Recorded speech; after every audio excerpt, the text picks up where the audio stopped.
You must be frustrated after searching authentic way of cheating on proctored exam on internet. In today's video, we will discuss best way to cheat on Proctorio. Many individuals are doubtful that whether it is possible to bypass Proctorio or how one can cheat on Proctorio without getting caught. There are many ways to cheat on proctored exams, and I will discuss them one by one. As technology advances, proctored software are being updated to prevent cheating. In this era of progress, the proctored softwares can be bypassed by technical expert method. And today in this video, I am going to show you the actual proof where a technical expert is successfully bypassing the Proctorio. There are two main ways of cheating online exams. First, we're going to discuss the technical expert method of cheating Proctorio.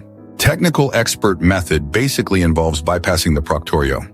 In this method, a technical expert installs a custom software in student's PC, and with help of that, he can see student's screen and take exam on student's behalf.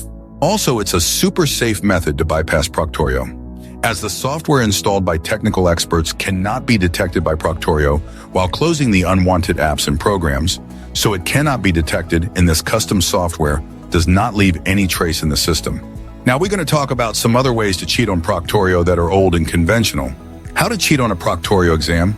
Proctorio employs sophisticated algorithms to detect cheating, like utilizing a virtual machine, using phones and other devices. It involves placing a phone or small laptop behind your webcam. By making tiny notes and using them during the exam is also a trick to cheat on Proctorio. As we discussed, there are various ways to cheat Proctorio, but best method is considered one which is safe and secure. That technical expert method. The plus point of this method is technical expert manages everything from setup to take exam. If you want to get help in any kind of proctored exam, quizzes, assignments, or any academic work, contact us through the link given in the description.